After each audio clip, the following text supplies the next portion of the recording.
Hello students. तो solid state को continue करते हैं। इसमें हम लेक्चर 5 देखने वाले हैं। लास्ट क्लास में जो हमने पढ़ा था वो square closed packed structure in 2D या hexagonal closed packed structure in 2D को कुछ इससे देख लिए थे कि किस तरीके से ये चीज़ें बनती हैं आपकी। पैकिंग फ्रैक्शन को देखना है या फिर पैकिंग एफिशिएंसी को आज देखना है। और 1D की भी बात हमने कर ली थी, इसके कोऑर्डिनेशन नंबर की बात कर ली थी, और किस तरीके से हम ए टाइप देते हैं और ए बी टाइप किस तरीके से नाम देते हैं, सारी चीज़ें हमने लास्ट लेक्चर में देख ली थी। तो आज हमें स्टार्ट करना है कि स्क्वायर क्लोज पैक स्ट्रक्चर और hexagonal close pack structure in 2D की पैकिंग एफिशिएंसी या पैकिंग फ्रैक्शन किस तरीके से निकालते हैं। ठीक है, तो वीडियो शुरू करें उससे पहले आपसे बोलना चाहूँगा कि अगर आप इस चैनल पर नए हैं तो सब्सक्राइब कीजिए, लाइक कीजिए और दोस्तों से शेयर कीजिए।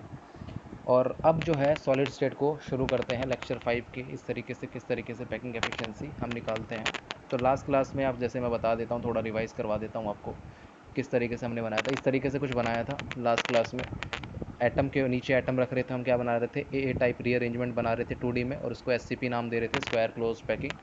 और उसी तरीके से हम ए बी टाइप रीअरेंजमेंट बना रहे थे। अगर एटम, दो एटम के बीच में एक एटम रख रहे थे तो उसको क्या कह रहे थे हम लोग, ए बी टाइप रीअरेंजमेंट। और ये किससे बनती है, हेक्सागोनल क्लोज पैकिंग कहते हैं इसको, HCP इन शॉर्ट बोलते हैं। कोऑर्डिनेशन नंबर इसका 6 होता है, इसका 4 होता है, क्योंकि 4 एटम एक पर्टिकुलर एटम को घेरे रखते हैं और इसमें 6 एटम एक एटम को घेरे रखते हैं। ठीक है, तो अब जो हमें शुरू करना है वो इसमें पैकिंग एफिशिएंसी की बात करेंगे। पैकिंग एफिशिएंसी किस तरीके से निकालते हैं, तो ये सारी चीज़ें तो आपका लेक्चर 5 इसको यहाँ पर करेंगे हम लोग शुरू लेक्चर 5 को। तो देखिए बात करते हैं पैकिंग एफिशिएंसी की। पैकिंग एफिशिएंसी की अगर बात करें, पैकिंग एफिशिएंसी का पहले मतलब क्या होता है। पैकिंग एफिशिएंसी का मतलब होता है कि कितनी जगह ऑक्यूपाई कर चुका है आपका एटम एक किसी भी स्पेस में, किसी भी एक पर्टिकुलर आपका, जैसे मैंने कोई चूज़ किया, यूनिट सेल चूज़ किया, तो उसमें कितना स्पेस आपका कवर हो चुका है, एटम ने कितना स्पेस कवर कर लिया उसमें। ठीक है, तो इसको अगर मैं सिंपल में बोलूँ तो space occupied occupied by atoms atoms N2 में 100 करते हैं, मल्टीप्लाई करते हैं इसको और साथ में डिवाइड करते हैं टोटल स्पेस अवेलेबल। ठीक है, इसकी बात करते हैं कि कितना एटम ने आपका स्पेस ऑक्यूपाई किया और साथ में टोटल स्पेस अवेलेबल। ठीक है, ऑब्वियस सी बात क्या है आपकी, कि जितना भी स्पेस आपका एक एटम ऑक्यूपाई करेगा और जितना ज़्यादा स्पेस ऑक्यूपाई करेगा उसकी पैकिंग एफिशिएंसी उतनी अच्छी मानी जाएगी। ठीक है, अगर मैं सिंपली बोलूँ, अगर मैं इसको डिराइव करने से पहले आपसे इन लॉजिकली पूछूं, तो इसमें इन दोनों में किसकी पैकिंग एफिशिएंसी ज़्यादा होनी चाहिए। ऑब्वियस सी बात है, इसमें आपका वॉइड जो है, इसको वॉइड कहते हैं, खाली स्पेस ज़्यादा दिख रहा है आपको, खाली स्पेस ज़्यादा दिख रहा है, वॉइड है। ठीक है, ये वॉइड जो है इसमें SCP में जो वॉइड है, मैं इसको दूसरे पेन से दिखाने की कोशिश करता हूँ आपको।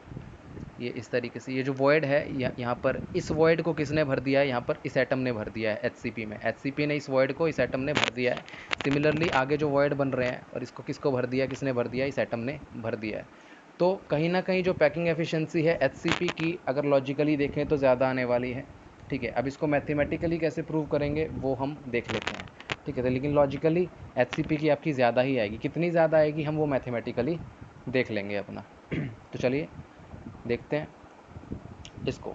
अगर मैं बात करूँ इसकी, बेटा जी, इसकी अगर मैं बात करूँ स्पेस ऑक्यूपाइड बाय एटम, तो आपको पता है कि जितने भी एटम हैं सारे क्या हैं, सेम हैं। मैंने बताया था कि सेम एटम आपस में क्या कर रहे हैं, रिपीट हो रहे हैं, और रिपीट कर करके क्रिस्टल लैटिस दे रहे हैं। वो नेचर में सेम है, उनका साइज़ सेम है, सब कुछ सेम है उसका। तो क्या मैं एक एटम ने कितना स्पेस ऑक्यूपाई किया है उसको निकाल के टोटल नंबर ऑफ एटम से मल्टीप्लाई कर सकता हूँ। टोटल नंबर ऑफ एटम, देखिए इसको मैं अच्छे से और समझाने की कोशिश करता हूँ। Atom into space occupied by one atom into 100। ठीक है, और साथ में डिवाइड करता हूँ क्या, टोटल स्पेस अवेलेबल। ठीक है बेटा जी, उसी तरीके से है जैसे मान लो मेरे को पूरे क्रिस्टल लैटिस की प्रॉपर्टी बतानी थी ना, क्रिस्टल लैटिस की या फिर क्रिस्टल सॉलिड की प्रॉपर्टी बतानी थी मुझे। तो उसकी प्रॉपर्टी बताने के लिए मैंने क्या किया था, यूनिट सेल चूज़ किया था, क्योंकि जो प्रॉपर्टी यूनिट सेल की होगी वही आपकी क्रिस्टल सॉलिड की प्रॉपर्टी होगी।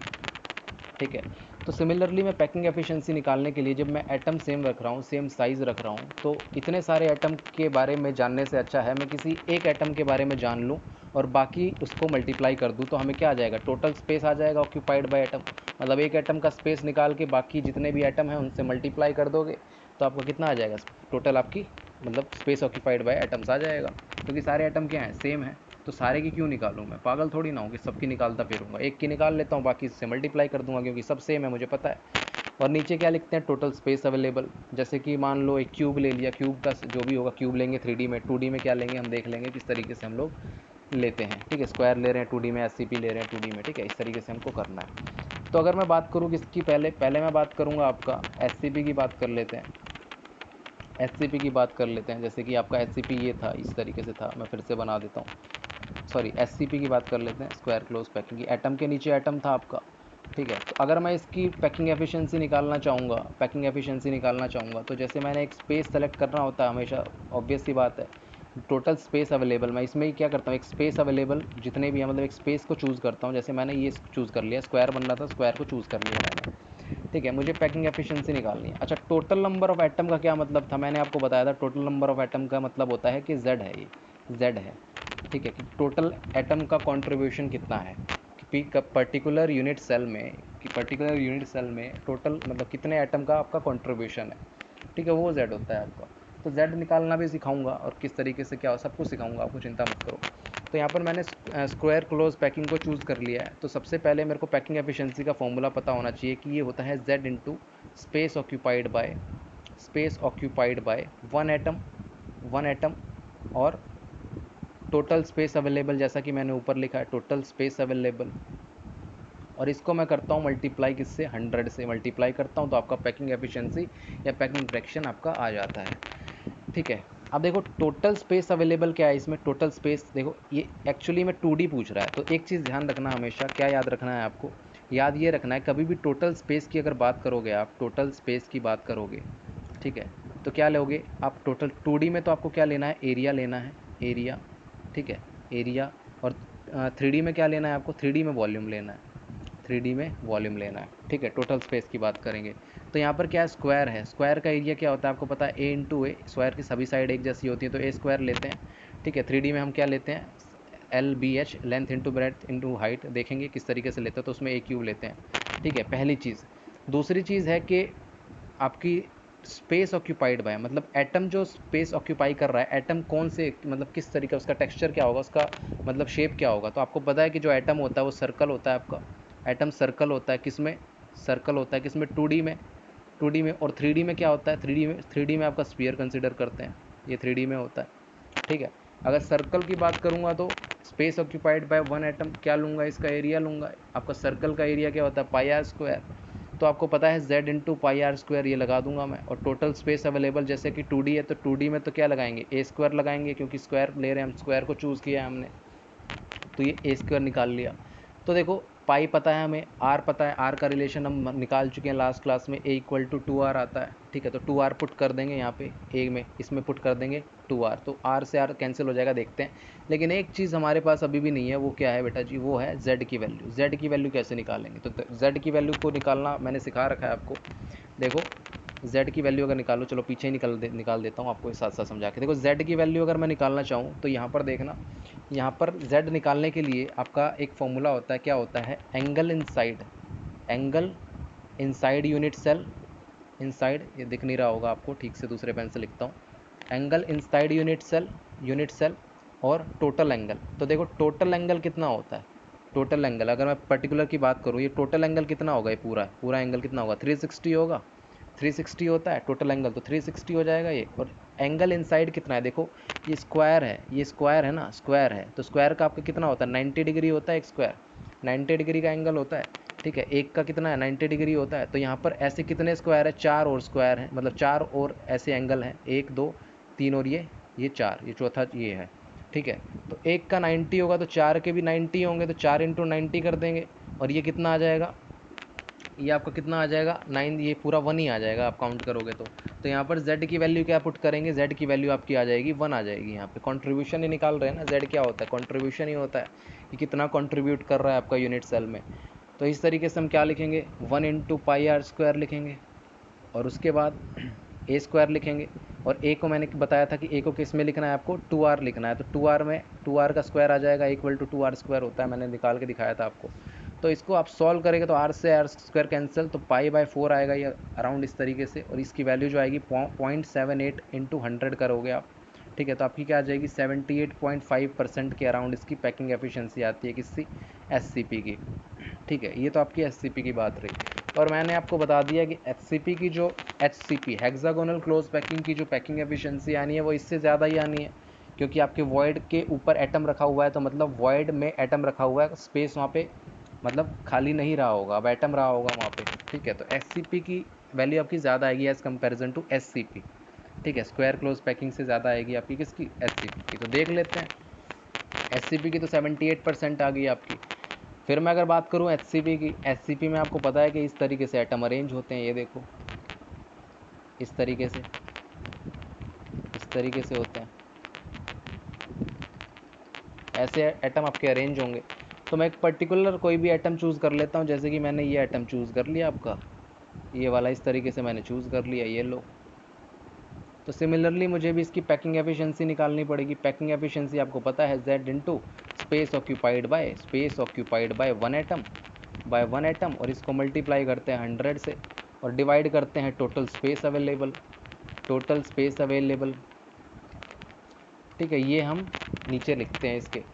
तो space occupied by one atom तो वही रहेगा πr², क्योंकि सर्कल लेना है, सर्कल का एरिया लेना है, 2D में हम सर्कल लेते हैं। टोटल स्पेस अवेलेबल हम 2D में क्या लेते हैं, क्या चूज़ किया आपकी बार, हेक्सागोनल चूज़ किया है बेटा जी, ठीक है, हेक्सागोनल चूज़ किया। और हेक्सागोनल में ध्यान से देखना, इसको समझना ठीक से। हेक्सागोनल में देखो, अगर मैं इसको ऐसे डिवाइड कर दूँ इस तरीके से, तो ये कुछ इक्विलेटरल ट्रायंगल निकल के आएगा। इक्विलेटरल ट्रायंगल निकल के आएंगे कितने, 1 2 3 4 5 6 इक्विलेटरल ट्रायंगल निकल के आएंगे। और अगर मैं बात करूँ वन इक्विलेटरल ट्रायंगल का एरिया कितना होता है, √3/4a² होता है।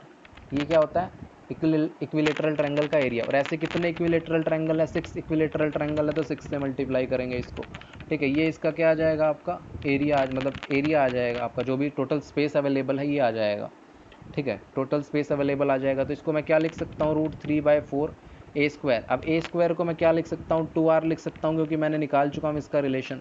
तो 2r² इस तरीके से लिखूँगा, और साथ में √3/4 इंटू 6 और करूँगा, क्योंकि 6 इक्विलेटरल ट्रायंगल है, मुझे टोटल एरिया निकालना है, ठीक है। अब z की वैल्यू फंसती है यहाँ पे, z किस तरीके से निकालेंगे भैया, z किस तरीके से निकालेंगे। तो z निकालने के लिए सिंपल है, कंट्रीब्यूशन चेक कर लो, मैंने बताया था एंगल इनसाइड यूनिट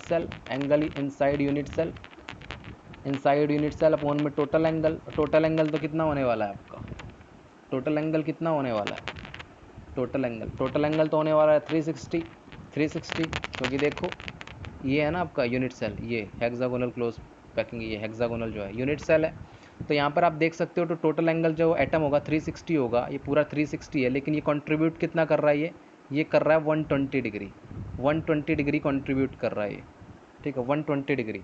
तो ऐसे कितने एटम है जो 120 डिग्री कंट्रीब्यूट कर रहे हैं, ऐसे 6 एटम्स हैं जो 120 डिग्री कंट्रीब्यूट कर रहे हैं, आप गिन सकते हैं 1, चाहे मैं इसको दूसरे पेन से दिखा देता हूँ, ये 1 है, ये 2 है, ये 3 है, ये 4 है, ये 5 है, और ये 6 है। ऐसे 6 एटम है जो कि आपका 120 डिग्री कंट्रीब्यूट कर रहे हो, टोटल एंगल आपका 360 आएगा। तो इसको आप सॉल्व करोगे तो कितना आ जाएगा, ये आ जाएगा आपका कितना, 120 अपॉन में 360 कितना हो जाएगा, 0 से 0 6 6, और ये 2 आ जाएगा यहाँ पे। और साथ में एक चीज़ और चेक करोगे बेटा जी, आप चेक ये करोगे कि इसके अंदर ही तो ये एटम भी आ रहा है ना, ग्रीन वाला एटम भी तो आ रहा है, और ये पूरा कंट्रीब्यूशन दे रहा है, तो प्लस 360 इनसाइड एंगल और 360 ही टोटल है।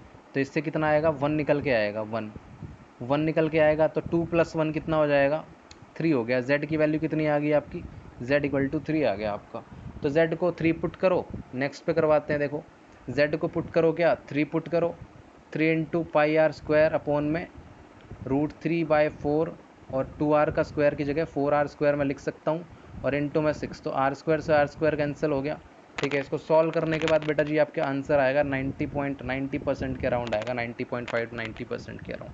तो देखो मैंने प्रूव कर दिया, ये क्या प्रूव कर दिया कि HCP की जो वैल्यू आनी थी, पैकिंग एफिशिएंसी आनी थी, वो SC मतलब स्क्वायर क्लोज पैकिंग से ज़्यादा आनी थी, क्योंकि वॉइड पे एटम रखा हुआ था HCP में, हेक्सागोनल क्लोज पैकिंग में वॉइड पे एटम रखा हुआ था, मतलब वहाँ पर जो स्पेस जो होगा वो ज़्यादा ऑक्यूपाई किया था उसने, ज़्यादा ऑक्यूपाई किया होगा तो ऑब्वियस सी बात है पैकिंग एफिशिएंसी भी ज़्यादा आएगी, क्योंकि पैकिंग एफिशिएंसी क्या बताता है, कितने अवेलेबल स्पेस में कितना स्पेस ऑक्यूपाई किया है।